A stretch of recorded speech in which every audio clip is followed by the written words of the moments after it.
माता जी भी है, उनकी पत्नी भी है,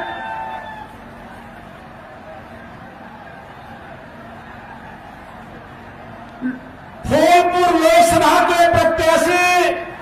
डॉक्टर जगन्नाथ पाल जी पार्टी का चुनाव चिन्ह हाथी से प्रेम भेंट करके सम्मान करते हैं। अब मैं बड़े अदब के साथ अनुरोध करता हूं कि आज की चुनावी जनसभा की मुख्य अतिथि बहुजन समाज पार्टी की राष्ट्रीय अध्यक्ष, उत्तर प्रदेश की पूर्व मुख्यमंत्री व पूर्व सांसद, करोड़ों करोड़ बेसहारों की आवाज, हम सबके मान सम्मान स्वाभिमान की प्रतीक आदरणीय बहन कुमारी मायावती जी जनसभा को संबोधित करने की कृपा करें। आदरणीय बहन जी।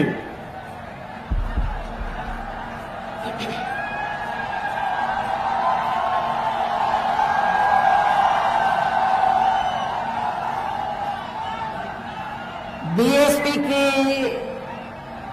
इस चुनावी जनसभा में इकट्ठा हुए पार्टी के सभी छोटे बड़े पदाधिकारी एवं कार्यकर्तागण, आज आप लोग देश में व यहाँ आपके उत्तर प्रदेश स्टेट में भी लोकसभा के लिए हो रहे आम चुनाव में अपनी पार्टी के उम्मीदवारों के समर्थन में, यहाँ अपनी पार्टी के उम्मीदवारों के समर्थन में मुझे सुनने के लिए यहाँ इकट्ठा हुए हैं, तो उसके लिए मैं आप सभी लोगों का हार्दिक दिल से आभार प्रकट करती हूँ। वैसे आप लोगों को ये मालूम है कि हमारी पार्टी कांग्रेस, बीजेपी व अन्य किसी भी विरोधी पार्टी तथा गठबंधन आदि के साथ मिलकर नहीं, बल्कि अकेले ही अपनी पार्टी के बलबूते पर पूरी तैयारी व दमदारी के साथ ये चुनाव लड़ रही है। इसके साथ ही हमने टिकट बंटवारे के मामले में भी सर्व समाज के लोगों को उचित भागीदारी दी है, जिनको कामयाब बनाने के लिए अपनी पार्टी के लोग पूरे जी जान से लगे हैं। हालांकि आज यहाँ आपकी इकट्ठा हुई अपार भीड़ व भीड़ के जबरदस्त जोश को भी देखकर अब मुझे भी ये काफी हद तक भरोसा हो गया है कि पिछली बार की तरह इस बार भी आप लोग अपने प्रदेश से यहाँ लोकसभा चुनाव में अपनी पार्टी का बेहतर रिजल्ट जरूर लाएंगे। इसके लिए अब मैं आप लोगों का ध्यान कुछ जरूरी बातों की तरफ दिलाना चाहती हूँ और इस संबंध में विशेषकर मैं कांग्रेस, बीजेपी व इनके अन्य सभी सहयोगी दलों के बारे में ये कहना चाहूंगी कि आजादी के बाद शुरू में केंद्र व देश के काफी राज्यों में भी ज्यादातर सत्ता यहाँ कांग्रेस पार्टी के हाथों में ही केंद्रित रही है, किंतु इनकी अधिकांश मामलों में रही गलत नीतियों एवं गलत कार्य प्रणाली आदि की वजह से ही फिर इस पार्टी को केंद्र व काफी राज्यों के भी सत्ता से बाहर होना पड़ा है तथा ये स्थिति इनके सहयोगी पार्टियों की भी बनी रही है, जिसके कारण ही फिर पिछले कुछ वर्षों से भारतीय जनता पार्टी व इनके सहयोगी दल केंद्र एवं काफी राज्यों की भी सत्ता में काबिज हो गए हैं, लेकिन इनकी भी ज्यादातर रही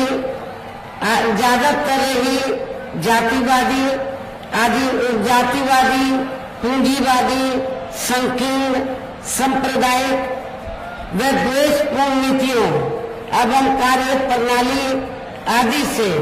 तथा इनकी कथनी व करनी में भी काफी अंतर होने की वजह से अब ऐसा लगता है कि इस बार ये भारतीय जनता पार्टी भी केंद्र की सत्ता में आसानी से वापस आने वाली नहीं है, बशर्ते यदि ये चुनाव इस बार फ्री एंड फेयर होता है तथा आम चर्चा के मुताबिक वोटिंग मशीनों में भी कोई गड़बड़ी आगे नहीं की जाती है। और वैसे भी इस बार चुनाव में इनकी कोई भी पुरानी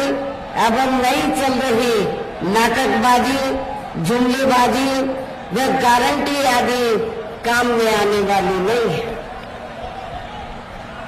क्योंकि अब देश की जनता काफी हद तक इस बात को समझ चुकी है कि इनकी पार्टी ने अब तक देश के विशेषकर गरीबों, कमजोर तबकों, मध्यम वर्गीय एवं अन्य मेहनतकश लोगों को जो इन्हें अच्छे दिन दिखाने के असंख्य प्रलोभन भरे वायदे किए हैं तथा अनेकों हवाई व कागजी गारंटी आदि भी दी है, तो उनका जमीनी हकीकत में अभी तक इन्होंने लगभग 1/4 हिस्सा भी कार्य पूरा नहीं किया है, बल्कि इसके स्थान पर इनका ज्यादातर समय व ताकत भी यहाँ इनके अपने चहेते रहे बड़े बड़े पूंजीपतियों एवं धन्ना सेठों को ही ज्यादा से ज्यादा माला माल व धनवान आदि बनाने में तथा उन्हें हर स्तर पर छूट देने व बचाने में ही लगी रही है, जिनके अधिकांश आर्थिक सहयोग से ही ये पार्टी व अन्य पार्टियां भी अपना संगठन चलाती हैं तथा चुनाव आदि भी लड़ाती हैं, जिसका काफी कुछ खुलासा बॉन्ड की आई रिपोर्ट से भी हो जाता है। इस संबंध में वैसे आप लोगों को ये मालूम है कि अभी कुछ दिन पहले माननीय सुप्रीम कोर्ट ने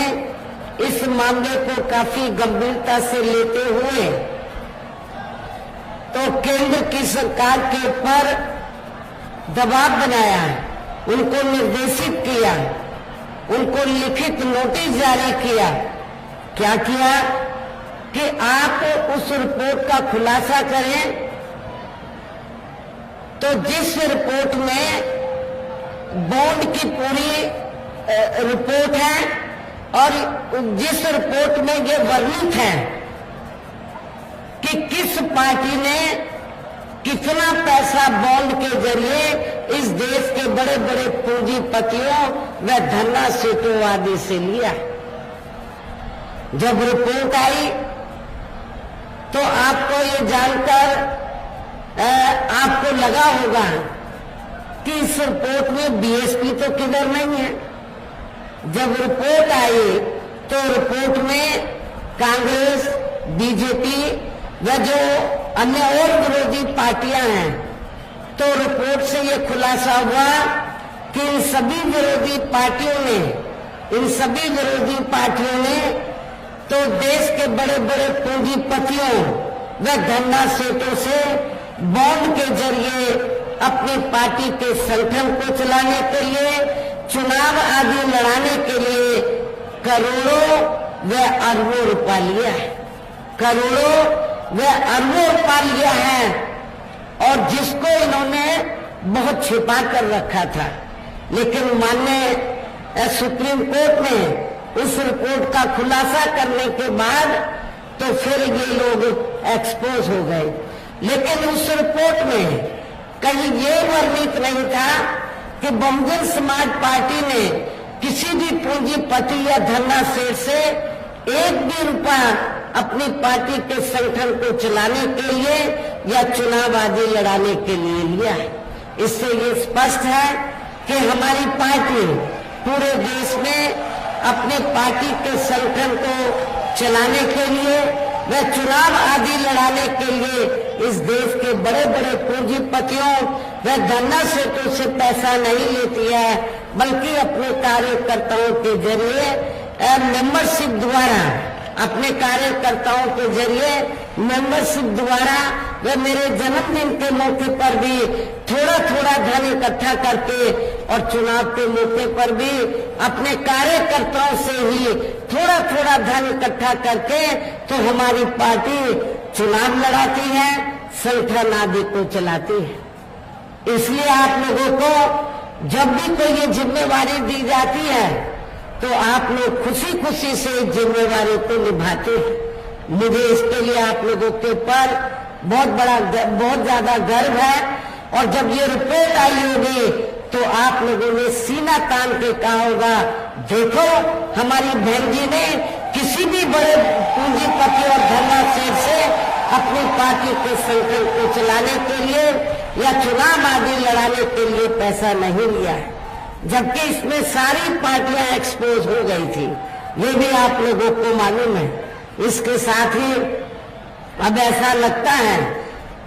इसके साथ साथ मैं ये भी कहना चाहूंगी कि अब ऐसा लगता है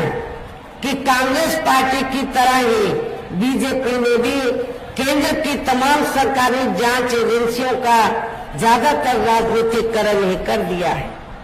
इसके अलावा देश के किसान वर्ग भी वर्तमान बीजेपी की सरकार में शुरू से ही अपनी विभिन्न समस्याओं को लेकर काफी ज्यादा दुखी व परेशान रहे हैं और अभी भी है। जबकि यूपी में 4 बार हमारी पार्टी की रही सरकार ने उनके हितों का भी हर स्तर पर विशेष ध्यान रखा है। और आप लोगों को ये मालूम है, जब उत्तर प्रदेश में बीएसपी के नेतृत्व में सरकार बनी तो हमारी पार्टी की सरकार में तो उत्तर प्रदेश के अंदर जो किसान भाई हैं तो किसानों को खेती करने के लिए समय से तो उनको सुविधाएं दी,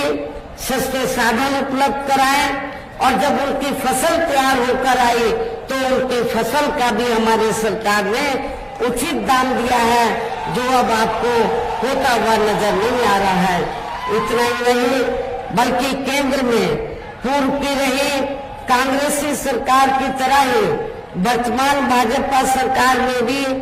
इनकी जातिवादी, हीन, सांप्रदायिक एवं पूंजीवादी सोच व नीतियों के चलते ही पूरे देश में सर्व समाज में से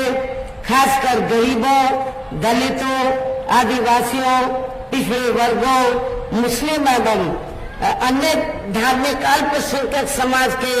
लोगों का भी पूर्ण रूप से विकास व उत्थान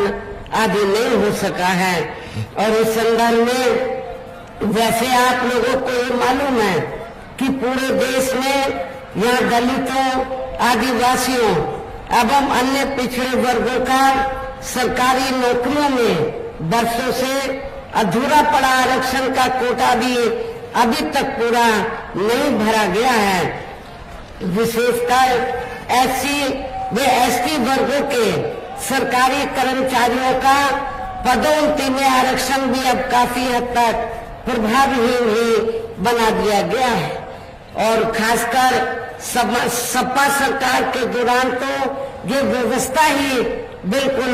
जड़ से खत्म कर दी गई थी। तो जिसकी जितनी भी आलोचना की जाए समाजवादी पार्टी की सरकार की उतनी ही कम है। साथ ही केंद्र व राज्यों में भी विरोधी पार्टियों की रही सरकारों में इन सभी वर्गों को प्राइवेट सेक्टर में आरक्षण दिए जाने की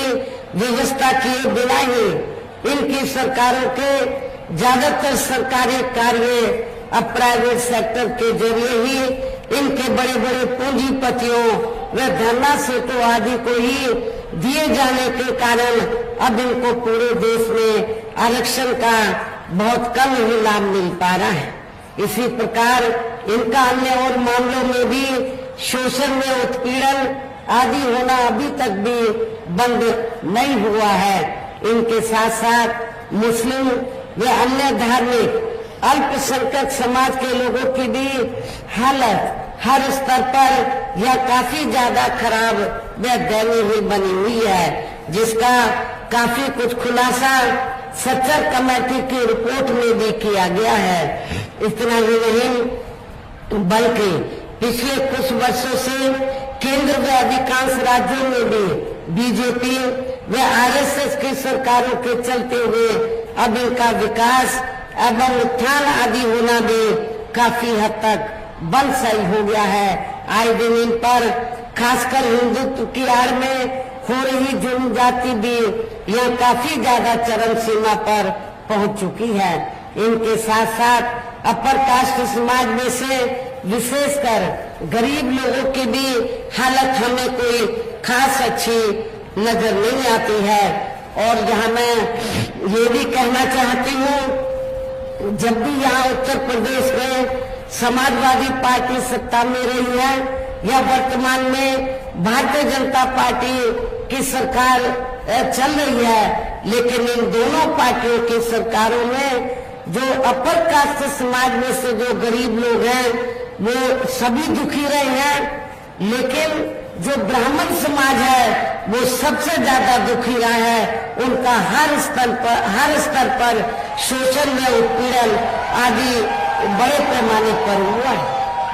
और इतना ही नहीं, अपर कास्ट समाज में से इन दोनों पार्टियों की सरकारों में सपा व बीजेपी की सरकार में तो इन अपर कास्ट समाज में से तो केवल जो सामंती लोग हैं वो ही खुशी रहे हैं। और सामंतवादियों ने बड़े पैमाने पर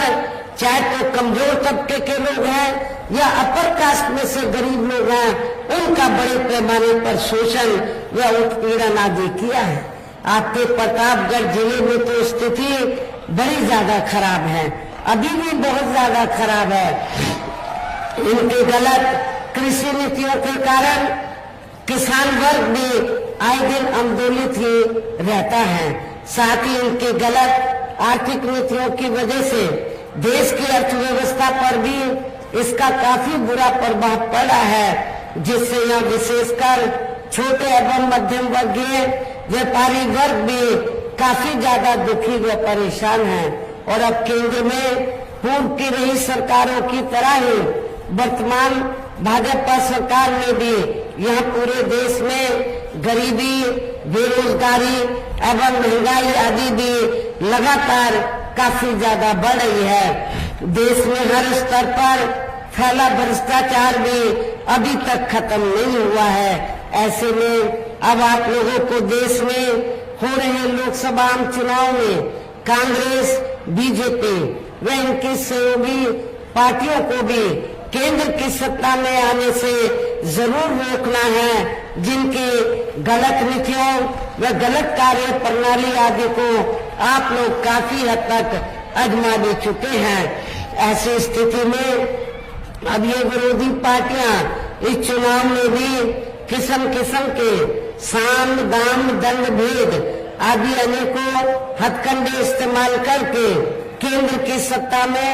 आने की पूरी कोशिश में लगी हैं, जिनसे अपनी पार्टी के लोगों को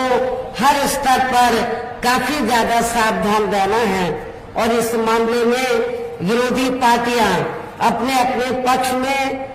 हवा बनाने के लिए खासकर मीडिया, ओपिनियन पोल व सर्वे आदि का जो बड़े पैमाने पर इस्तेमाल कर रही है, तो उनसे भी अपनी पार्टी के लोगों को बिल्कुल भी गुमराह नहीं होना है। इसके साथ ही विरोधी पार्टियों के विभिन्न रूपों में जारी किए गए इनके हवाई व प्रलोभन भरे चुनावी घोषणा पत्रों एवं वायदेबाजी के बहकावे में भी अपनी पार्टी के लोगों को कतई भी नहीं आना है, जिन्हें ये पार्टियां चुनाव खत्म होने के बाद ज्यादातर अमल में नहीं लाती हैं। और अब जिन पर से देश की जनता का अधिकांश विश्वास ही उठ गया है, ये खास वजह है कि हमारी पार्टी किसी भी चुनाव में अपनी पार्टी का कोई भी चुनावी घोषणा पत्र आदि जारी नहीं करती है। वैसे भी हमारी पार्टी किसी भी मामले में कहने में बहुत कम बल्कि कार्य करके दिखाने में ही ज्यादा विश्वास रखती है। और इस बात का सबसे बड़ा सबूत यह है कि उत्तर प्रदेश में 4 बार हमारी पार्टी के नेतृत्व में रही सरकार ने चुनाव में अपनी पार्टी के बिना कोई जारी किए गए चुनावी घोषणा पत्र के ही प्रदेश में आम जनहित में काफी कुछ ऐतिहासिक कार्य करके दिखाए हैं, जिनके अब देश में अधिकांश पार्टियों की सरकारें काफी नकल भी कर रही हैं। जबकि इस मामले में हमारी पार्टी का ये कहना है कि यदि इन पार्टियों के स्थान पर केंद्र में हमें अपनी पार्टी की सरकार बनाने का मौका मिलता है तो तब फिर हमारी पार्टी की बनी सरकार केंद्र में या अब तक रही सभी विरोधी पार्टियों की सरकारों की तरह केवल हवाई व कागजी कार्य आदि नहीं करेगी, बल्कि उत्तर प्रदेश की तरह ही जमीनी हकीकत में ठोस कार्य करके भी दिखाएगी। और इस संदर्भ में खासकर मैं ये कहना चाहूंगी, इस संदर्भ में खासकर मैं ये कहना चाहूंगी, केंद्र द्वारा देश में पिछले कुछ समय से अति गरीब परिवारों को अस्थायी तौर पर फ्री में जो थोड़ी सी खाद्य सामग्री दी जा रही है या राशन आदि दिया जा रहा है, तो उससे इनका स्थायी तौर पर भला होने वाला नहीं है। लेकिन आप लोगों को ये भी मालूम है कि जब भी चुनाव होता है, छोटा हो या बड़ा चुनाव हो, तो बीजेपी एंड कंपनी के लोग तो गांव-गांव में, शहरों की बस्तियों में जाकर जो गरीब लोग हैं तो उनको क्या कहते हैं कि बीजेपी ने आपको फ्री में राशन दिया है, आप इसके बदले में बीजेपी को वोट दीजिए। ये बिल्कुल सही नहीं है, बिल्कुल गलत है, इसमें रत्ती भर भी सच्चाई नहीं है।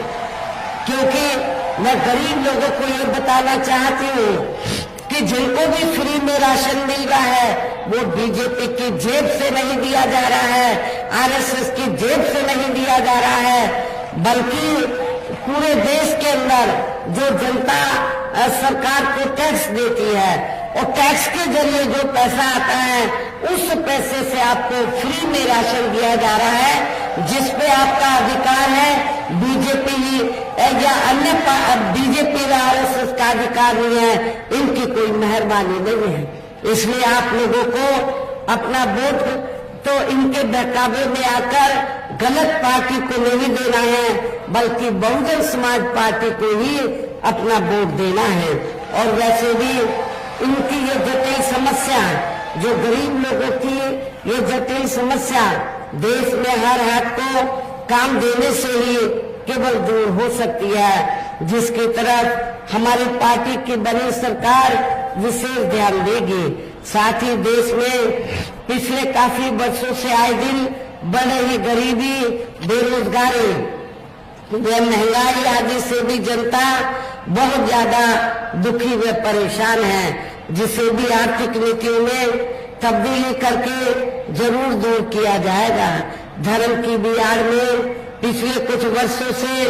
खासकर मुस्लिम समाज के लोगों का देश की भावना से जो इनका काफी ज्यादा शोषण व उत्पीड़न आदि किया जा रहा है, तो उसे भी जरूर रोका जाएगा। और ये सब हमने अपने यूपी की रही सरकार में काफी कुछ करके भी दिखाया है। इसके अलावा हमने यूपी में सर्व समाज में से गरीब एवं बेरोजगार लोगों को बेरोजगारी भत्ता आदि न देकर उन्हें बड़ी तादाद में रोटी रोजी के साधन भी उपलब्ध कराए हैं, जो अब ये कार्य भी अधिकांश ठंडे ही पड़े हैं, जिनको फिर केंद्र में सत्ता बीएसपी की सत्ता आने पर या सरकार बनने पर प्राथमिकता दी जाएगी। कहने का तात्पर्य ये है, देश में इस समय हो रहे लोकसभा चुनाव में विरोधी पार्टियों के जारी किए गए उनके हवाई व प्रलोभन भरे चुनावी घोषणा पत्रों आदि के बहकावे में अब यहाँ खासकर देश के अति गरीबों, मजदूरों, बेरोजगारों एवं अन्य मेहनतकश लोगों को बिल्कुल भी नहीं आना है। और अब इन्हें ऐसी सभी विरोधी पार्टियों को हर हालत में केंद्र की सत्ता में आने से जरूर रोकना है, जिनकी कथनी व करनी में काफी अंतर रहा है तथा जिन्हें ये लोग बरसों से आजमा भी चुके हैं। ऐसे में अब मेरा यही कहना है कि आप लोगों को अपने खुद के व अपने प्रदेश, क्षेत्र एवं देश के भी हित में अपने वोटों को